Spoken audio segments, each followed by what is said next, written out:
Hi, everyone. My name is Josh Bauml. I'm a medical oncologist at the University of Pennsylvania.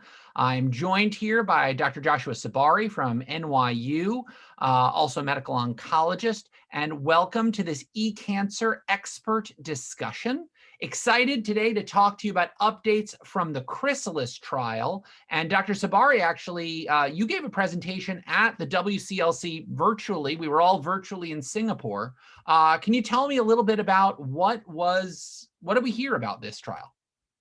Thanks, Dr. Bauml, and thanks to eCancer. So the CHRYSALIS study is a phase 1 study, dose escalation followed by dose expansion, particularly looking at patients who have EGFR exon 20 insertion mutation who were previously treated with platinum doublet therapy. So to throw it back to you, Dr. Bauml, exon 20, is that common? What do you see? How do you treat it?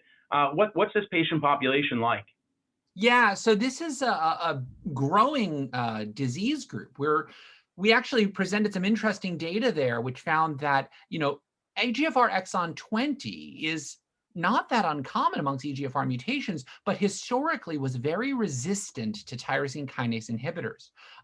What we saw at some data that we presented at WCLC was that the older PCR-based tests that looked at EGFR were probably missing about half of the exon 20 insertions that were there. So it's even more common than we know about. But with modern next generation sequencing, we're seeing this, it's about 12% of all EGFR mutations, which is a lot when you consider the fact that 90% or 85 to 90% is made up of L858R and exon 19. So this is the vast majority of that third group.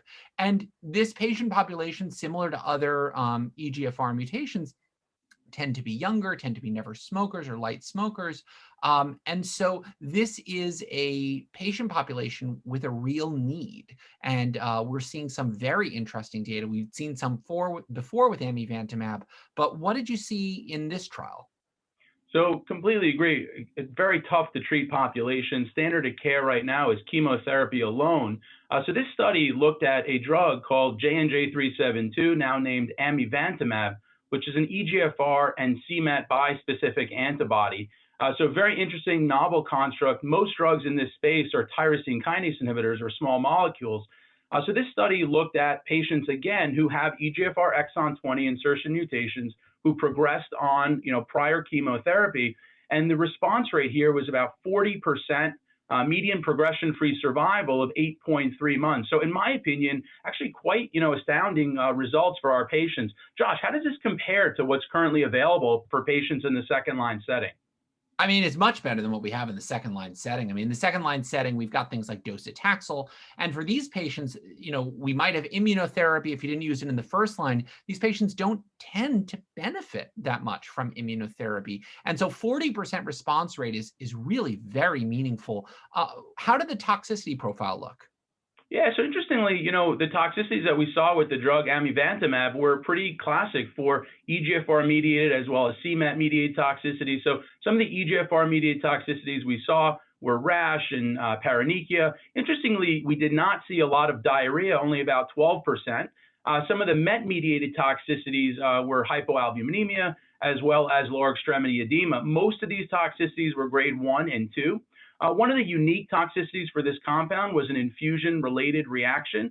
So on cycle 1, day 1, patients had about 40 minutes into the infusion, had rash, potentially abdominal discomfort, maybe some nausea. And then after discontinuing the therapy that day, most of those symptoms resolved, and patients were treated on the second day, cycle 1, day 2, with the full infusion. And fortunately, the infusion-related reaction did not prevent patients from continuing on the therapy. So to me, it's a toxicity to know about, but one that was very well managed on the study. So Josh, what are some of the toxicities you've seen on other therapies in the exon 20 space, and how did you think this data compared to those other toxicities? Yeah, so the other drugs, as you mentioned, that have been looked at in this space are tyrosine kinase inhibitors.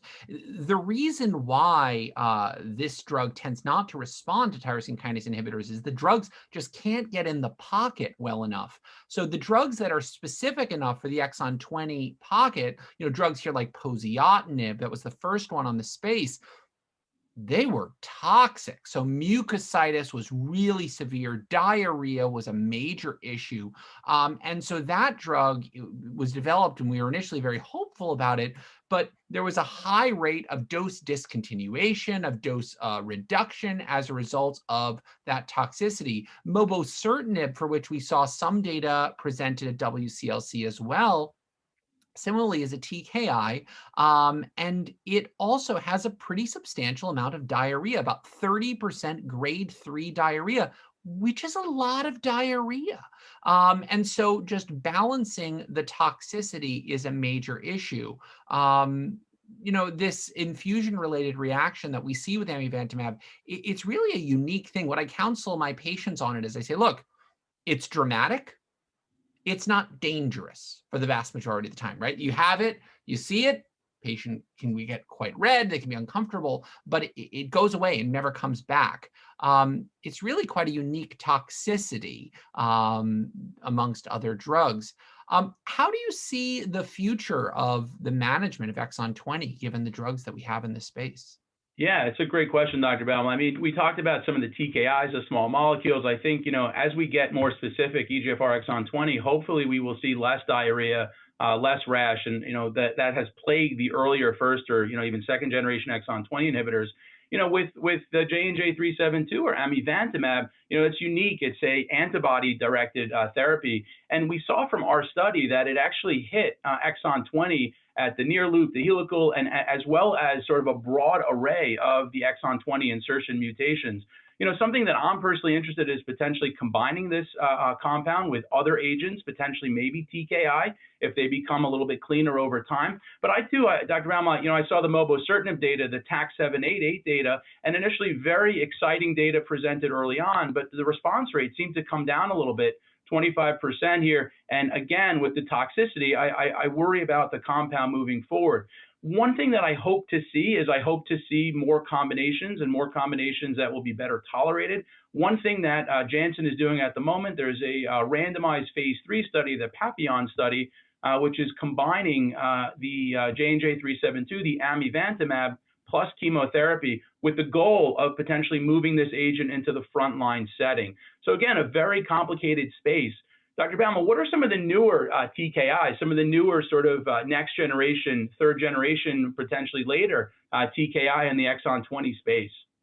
So there are a lot of drugs in this space that are trying to get there. I think one of the major limitations of mobocertinib, poziotinib, and amivantamab is the lack of CNS penetration. Right, that is going to be a major weakness as we look through the study, because we know that this kind of disease does have the ability to progress in the brain. So I totally agree with you that the combination with tyrosine kinase inhibitors, and specifically CNS penetrant tyrosine kinase inhibitors, which I believe, you're involved in the development of some of these newer drugs at your site, right? Yeah, so we have a compound from Cullinan Oncology, CLN-081, another very interesting compound from Black Diamond Therapeutics, the BDTX-189. I think the hope here, like you mentioned, Dr. Bauml, is to really think about combination strategy moving forward. This is not EGFR exon 19 del and L858R, where progression-free survival on the FLORA study was 18.9 months. Our progression-free survival in this study was 8.3 months. So we're a far cry away from where we were or are with other targeted therapies. And I think, again, it's a testament to how difficult this is to target. So, Dr. Bauml, what do you think, down the line, 3 to 5 years from now, how are we going to be treating our patients with EGFR exon 20 insertion mutant non-small cell lung cancer? So I certainly hope we'll be using targeted therapies like amivantamab in the first line, whether that is in combination with chemotherapy, where there is biologic plausibility for the use, or perhaps with a combination of tyrosine kinase inhibitors, whether those are EGFR exon 20 specific, or if the EGFR targeting effect has the ability to make it more sensitized to other TKIs. We know that in vitro, EGFR exon 20 has diminished but present sensitivity to a drug like osimertinib, which is well tolerated. So Janssen is also evaluating the combination of amivantamab with lazertinib, another third generation TKI. So this is a space where I think it's going to constantly change. The other thing which I think is important about amivantamab in general and specific to this setting is trying to understand a bit more about what is happening with those 40% of patients? Is there something about the exon 20? Is there something on the cell surface that is directing the response? Because that would really help to guide who we can give amivantamab alone or who we could give a combination approach to. Very interesting points. Dr. Baum, a lot of people are using osimertinib 160 milligrams in this population, really based off of data from Dr. Zosha Piotrowska presented at, I think it was ASCO 2020 in the Yeah. ECOG-ACRIN study. Are you using that in practice? And what do you think about that data? How does that fit in? I think it was about a 24% response rate in that single-arm phase 2. Yeah, so when I don't have access to a clinical trial, which of course is always my priority, but if, for instance, the cohorts are closed and I don't have access to something, I think it's a very reasonable thing to do off-label. But the response rate is disappointing, and the toxicity of using 160 is real. I mean, there's a higher rate of rash and diarrhea with that dose of osimertinib, and I've had patients who simply cannot tolerate it. So this is an area where there's a real need for improvement. I'm hopeful with these data that we're going to see an approval for amivantamab in the near future, particularly given the fact that it has been granted breakthrough designation by the FDA. So with that, I want to thank you so much, Dr. Sabari, for talking to me about this, and I want to thank you all for your kind attention. And I hope to see you soon at the next eCancer Experts discussion.